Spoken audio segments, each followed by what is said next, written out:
అందరికీ నమస్కారం. జ్యోతిష శాస్త్ర పండితులు, వాస్తు శిక్షణ నిపుణులు, లలితాదేవి ఉపాసకులు బ్రహ్మశ్రీ నానాజీ పట్నాయక్ గారు ప్రస్తుతం మనతో పాటు ఉన్నారు. నమస్కారం గురూజీ. శ్రీమాత్రే నమః. గురూజీ పర్సనల్‌గా నాకు తెలిసిన వాళ్ళు అంటే ఈ మధ్యన ఆస్ట్రాలజీ చూపించుకున్నారు. అంటే వాళ్ళ హ్మ్. జాతకం ఎలా ఉంది అని చెప్పి. హ్మ్. సో, అందులో వాళ్ళకేం చెప్పారు అనంటే ఆస్ట్రాలజర్ మీకు ప్రాణగండం ఉంది అని చెప్పారు. ఓకే.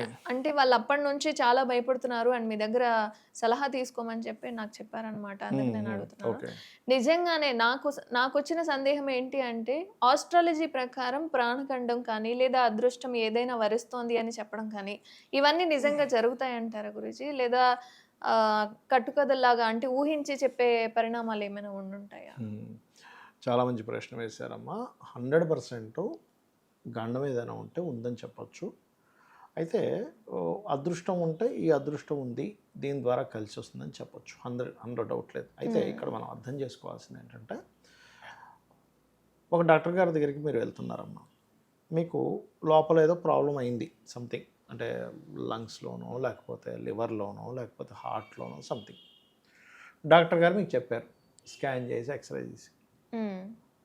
చెప్పినప్పుడు మీరు భయపడతారు గదా అని చెప్పకుండా ఉంటే లోపల పాడైపోయి, మన శరీరం పాడైపోయి చచ్చిపోయే పరిస్థితులు గూడా ఉంటుంది. ఒస్తాయి. డాక్టర్ గారు ఏం చెప్పాలి? బాబు నీకు ఇది ఉంది కానీ ఏం భయపడకు. అవును. ఆపరేషన్ చేస్తే నీకు బాగుంటుంది. లేకపోతే ఈ టాబ్లెట్ వేసుకో, ఇంజెక్షన్ తీసుకో అని చెప్పాలి. ఒక హ్మ్. ఇన్ఫెక్షనే వచ్చింది. అమ్మో! నీకు ఇన్ఫెక్షన్ అవుతుంది. నువ్వు చచ్చిపోతావు అని చెప్పకూడదు డాక్టర్ ఎప్పుడు కూడా. హ్మ్. అంతకంటే బాధ్యతగా ఆస్ట్రాలజర్ ఇంకా బాగా చెప్పాలి. కానీ భయపెట్టమని చెప్పలే. శాస్త్రంలో ఏం చెప్పారంటే, ఆస్ట్రాలజర్స్‌కి కొన్ని లక్షణాలు చెప్పాడు. అద్వేషి, నిత్య సంతోషి, గణితాగమ పారగః.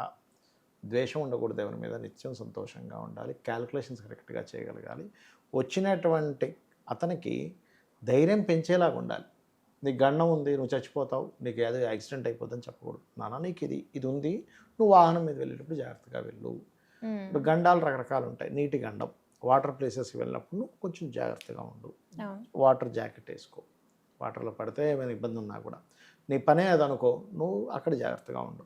అగ్నిగండం ఉంటుంది. కొంచెం పవర్ రిలేటెడ్ ముట్టుకునేటప్పుడు, లేకపోతే వంట వండేటప్పుడు రకరకాల గ్యాస్ వీటిలో ఏమైనా ప్రాబ్లమ్స్ ఉంటే చెక్ చేసుకో. హ్మ్. వాయుగండము, యాక్సిడెంట్ గండాలుంటాయి. శాస్త్రం ఎప్పుడు కూడా ఏం చెప్తుందంటే, నీకు ఇది ఉంది అన్నప్పుడు ఫస్ట్ ఒక ఆస్ట్రాలజరు అవతల వ్యక్తితో మాట్లాడాలి. వాళ్ళు దాన్ని తీసుకునే బలం ఉందా లేదా? ఒక విషయం చెప్పినప్పుడు, లేకపోతే తొందరగా భయపడిపోతాడా? తీసుకునే ఉంది. మీరు ఇది చేసుకోండి. ఎంత తీసుకునే ధైర్యం ఉన్న వ్యక్తికైనా గానీ, ఈ యొక్క గండాలు సంబంధించినటువంటి చెప్పేటప్పుడు చాలా చిన్నవిగా చెప్తూ, ఏమీ కాదు మీరు ఇది చేసుకోండి అని చెప్పాలి. నిజంగానే అమ్మవారికి సంబంధించిన మంత్రం గానీ, దానం గానీ ఖచ్చితంగా వాళ్ళని బయటపడేస్తుంది. అందులో ఎటువంటి సందేహం లేదు. హ్మ్. అలాగే మీకు యోగం ఉన్నప్పుడు గూడా, యోగం ఎలా అయితే బ్యాడ్ ఇన్ సెన్స్ ఒక కర్మ సంబంధించింది ఏదైతే చెప్తామో సంథింగ్ ఇబ్బంది ఇచ్చేటువంటి కర్మ విషయంలో, గుడ్ గూడా అంత మంచిగా చెప్పాలి. హ్మ్. నువ్వు ఈ కష్టపడు, నీకు ఈ ధనయోగం ఉంది. నువ్వు టీచింగ్ ఫీల్డ్‌లోకి వెళ్తే నువ్వు మంచి అద్భుతమైన యోగాన్ని పొందుతావు. నువ్వు ఈ మెడికల్ లైన్‌లోకి వెళ్తే అద్భుతమైన యోగాన్ని పొందుతావు. లేకపోతే నువ్వు రాజకీయంగా వెళ్తే మంచి పేరు తెచ్చుకోగలుగుతావు. లేకపోతే నువ్వు ఈ బ్యాంకింగ్ సెక్టార్స్ ఇప్పుడు కొంతమంది గవర్నమెంట్ జాబ్స్ కోసం అడుగుతూ ఉంటారు. వాళ్ళ జన్మజాతకంలో రవి బాగున్నాడా లేదా చెక్ చేసుకోవాలి. బాబు ఇక్కడ ఏదో కొంచెం ఒక్కోసారి ఏమవుతుంది, యోగం ఉంటుంది కానీ ఎక్కువ కష్టపడవలసొస్తుంది. అలాంటప్పుడు ఏమవుతుంది చాలామంది వెక్స్ అయిపోతారు. అబ్బా! హ్మ్. ఏమిటోనండి ఎన్నో రాస్తున్నాను కానీ నాకు ఒక్క జాబ్ రావట్లేదు. కానీ మనం వాళ్ళకి మోటివేట్ చేయాలి ఉంటే గనక. నీకుంది ఖచ్చితంగా నువ్వు కష్టపడొస్తుంది. లేదా కొంతమంది వివాహం అవ్వట్లేదని వాళ్ళు చాలా డిప్రెషన్‌లోకి వెళ్ళిపోతారు. అయ్యో! నాకొక్క సంబంధం రావట్లేదు. అంటే వాళ్ళ మీద వాళ్ళకి డౌట్ క్రియేట్ అవుతుంది. లేడీస్‌కైతే నేను అందంగా లేనా? హ్మ్. నన్నందరూ రిజెక్ట్ చేస్తున్నారేంటి అనిపిస్తది. కానీ అందం లేకపోవడం అందంగా ఉండడం కాదక్కడ. ఏమవుతుందంటే అంతకంటే అసలు పెద్దగా లుక్ వైస్‌గా బాలేని వాళ్ళు, తక్కువ సాలరీ చేసే వాళ్ళకి కూడా జాబ్ అయిపోతుంది. నాకెందుకు అవ్వట్లేదు అనిపిస్తది. అవును టైం గురూజీ. రాలేదు అంతే వాళ్ళకి. వివాహం అనేటువంటిది వాళ్ళకొక సమయం ఉంటుంది. అదెలా ఉంటుందంటే రాత్రప్పుడు ఉదయం 6:30కి సూర్యోదయం. హ్మ్. 1 గంట నుంచి నేను ప్రతి అరగంటకోసారి లేచి సూర్యుడు రాలేదని బాధపడితే ఎలా ఉంటుంది? అవును. వివాహ సమయం గూడా అలాగే ఉంటుంది. వావ్! ఉదయం 6:30కి అన్నప్పుడు సూర్యోదయం అప్పుడు మీరు తలుపులు తెరిస్తేనే సూర్యభగవానుడు కనిపిస్తాడు. సో, మీ అంతే విషయంలో, మీ జీవితంలో గూడా ఒక టైం అనేది ఉంటది. దానికోసం వెయిట్ చేయాలి. 100% వెయిట్ చేయాలి. బట్ ఎవరైతే చాలామంది ఆస్ట్రాలజర్స్ ఉన్నారు గురూజీ. హ్మ్. అంటే పేర్లు చెప్పట్లేదు గానీ చాలామంది అంటే హ్మ్. మనుషుల యొక్క వీక్‌నెస్‌ని అది అలుసుగా తీసుకొని మహాపాపం అమ్మ. డబ్బుల కోసం కావచ్చు, లేదా పాపులారిటీ కోసం కావచ్చు, చేయకూడదు. అనిపించింది చెప్పడం, భయపెట్టడం చెప్పకూడదు. అనేది చెప్పకూడదు. చేస్తున్నారు. కానీ అక్కడున్న విషయం మాత్రం వాళ్ళు బయటపడేయడానికి చెప్పాలి. ఇప్పుడు కొన్ని కొన్ని ఉంటాయి. ఈ ముహూర్తం బాలేదు. ఏమంటే ముహూర్తం బాలేదు. ఇది చేసుకోవాలి. మనం ముందుగా మనం ప్రిడిక్ట్ చేయగలగాలి, చెప్పగలగాలి. ఇప్పుడు చెప్పకపోతే కూడా నష్టమే కదా! ఇప్పుడు మీరు ఉన్నారు. ఇందాక ఉదాహరణ చెప్పాను.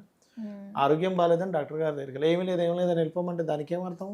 వాళ్ళ లైఫే పాడైపోతుంది. ఈవెన్ పాడైపోతుంది కదా! వాళ్ళు చేసిన వృత్తికి కూడా ఏం చెప్పాలంటే ఇది కామన్, అందరికీ వస్తుంటాయి. హ్మ్. ఈ హెల్త్ ఇష్యూ ఏదైతుందో అందరికీ కామన్ అయిపోయింది. ఈ టాబ్లెట్ వేసుకుంటే తగ్గిపోతుంది.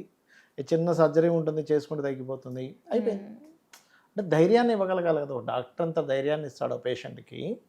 అంతే ధైర్యం ఒక యాస్ట్రాలజరు వచ్చినటువంటి క్లయింట్‌కి ఇవ్వగలగాలి. అంటే మనోధైర్యమే చాలా గొప్పది. ఇప్పుడు మీరు ఊహించుకోవడం ద్వారా మనిషి అంటే దౌర్బల్యంలోకి వెళ్ళిపోతాడు. ఎలా అంటే మీరు ఐమాక్స్‌కి వెళ్ళారా ఎప్పుడైనా? వెళ్ళాను. అక్కడ ఇలా ఒకటి ఉంటుంది. కళ్ళకి ఇలా పెట్టుకొని నడుస్తారు. అవును. అంటే విజువలైజర్ అన్నమాట. విజువలైజేషన్. ఆ! సో మనం ఎక్కడో ఉన్నట్టుగా ఎక్కడున్నట్టు మనం అనిపిస్తుంది. పడిపోతున్నట్టు ఏదో అనిపిస్తుంది. కానీ నిజమేంటి అక్కడ ఒక చక్కటి ప్రదేశంలోనే ఏం మనం లేదు. ఉన్నాం. అవును. మీరు అది పెట్టుకొని ఎప్పుడైనా ట్రై చేశారా? చేశాను. అంటే ఏమిటి, మన మైండ్‌కి ఏదైతే మన కళ్ళు మన మైండ్‌ని ఏదైతే చూస్తుందో అదే మన నమ్ముతుంది. బాడీ అట్లా ఫీల్ అవుతుంది. పడిపోతున్నా అని. అవును. అలాగే మనం ఏంటంటే ఎప్పుడు కూడా ఒక పాజిటివ్నెస్‌ని పెంచుకోవాలి. అంటే ఎలాగా, మనకు చాలా కష్టాలు ఉంటాయి. దీనికి ఒక చిన్న టెక్నిక్ చెప్తాను చూడండి. మనకేంటంటే ఎన్ని కష్టాలున్నా కూడా వాటన్నిటిని ఒక పేపర్ మీద రాసుకొని వీటిని కష్టాలు అన్నట్టు కాకుండా వాటిని ఛాలెంజింగ్స్ అని మార్చుకోండి పేరు. నాకు ఈ ఛాలెంజింగ్ ఉంది. అందుకే చూడండి, ఇంతకుముందు ఫిజికల్లీ హ్యాండిక్యాప్డ్ అనేవారు. ఇప్పుడు ఏమంటున్నారు? ఫిజికల్లీ ఛాలెంజ్డ్ అంటున్నారు. అవును గురుజీ. మనము ఇబ్బందుల్లో ఉన్నాము అనుకోవడానికి, దిస్ ఈజ్ మై ఛాలెంజ్ అనుకోవడానికి చాలా తేడా ఉంటుంది. అలాగే నేను చెప్పేది ఒకటే, ఎంత పెద్ద కష్టం ఉన్నా ఆ లలిత అమ్మవారిని స్మరించండి. ఖచ్చితంగా కష్టం నుంచి బయటపడతారు. శ్రీమాత్రే నమః చాలు, ఈ ఒక్క మంత్రం చాలు. లేదంటే నేను హ్యాపీనెస్ని చూడట్లేదు అని అనుకునేటువంటి వారు ఓం ఇంద్రగోప పరిక్షిప్త స్మరతూనా భజంగికాయే నమః మంత్రం అద్భుతంగా పనిచేస్తుంది. లేదంటే ఎప్పుడు నాకు బాధే ఉంటుంది మనసులో, ఎప్పుడు ఓం మధుసూదనాయ నమః అద్భుతంగా పనిచేస్తుంది. అయితే ఒకటే గుర్తుపెట్టుకోండి, మన జాతకం ఎలా ఉన్నా, ఎన్ని గండాలున్నా, ఎన్ని ఇబ్బందులున్నా, అమ్మవారిని నేను నమ్ముకున్నాను, నేను చేసుకుంటున్నాను, అమ్మవారే రక్షిస్తుంది, పక్క నుండి నడిపిస్తుంది మిమ్మల్ని. ఏమి టెన్షన్ భయం ఏమీ పెట్టుకోవాల్సిన పని లేదు. గుర్తుపెట్టుకోండి, ఇక్కడ ఏంటంటే జన్మజాతకంలో ఏ దశలు నడుస్తున్నాయి, ఈ దశకి తగ్గట్టుగా నేనేం చేయాలి అంటే ఎలాంటి చిన్న ఉదాహరణ చెప్తాను చూడండి. ఒక జాబ్ చేస్తున్నాడు అమ్మ హైదరాబాద్లో ఒక వ్యక్తి. అతనికి ప్లేస్ వేరే రాష్ట్రానికి వెళ్ళి జాబ్ చేసే యోగం ప్రారంభమైంది అనుకోండి. అప్పుడు ఆయన బెంగళూరు బాంబే వెళ్ళాలి. అప్పుడు ప్రదేశం మారితే ఆయన లైఫ్ బాగుంటుంది. అవును. అంతేగాని అయ్యో ఇక్కడ నాకు జాబ్ రావట్లేదు బాధపడడం వల్ల లైఫ్ మారదు. అలాగే కొంతమంది నేను చూస్తుంటా, వాళ్ళకి విదేశీ సంబంధాలే కుదిరే యోగం ఉంటుంది జాతకంలో.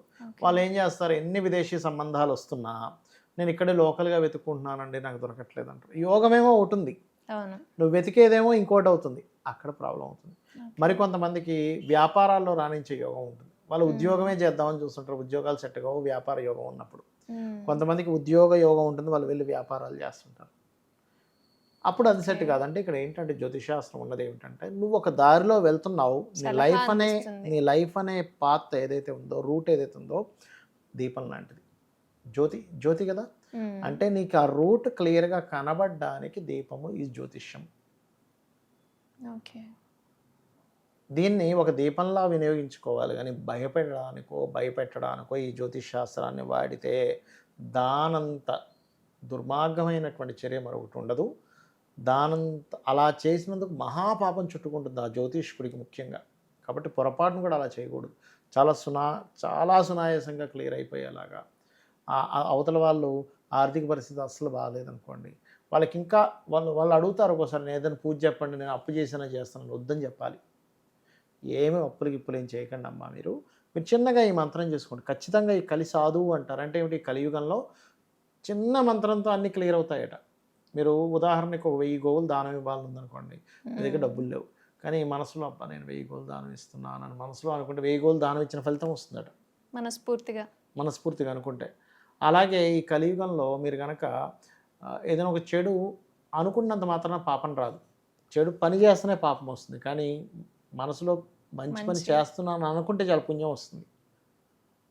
కాబట్టి ఈ రకంగా మీరు చేసుకోండి. జ్యోతిషశాస్త్రం అంటే భయపెట్టేది కాదు, భయపడేది కాదు, మార్గం చూపించేదని అర్థం చేసుకోండి.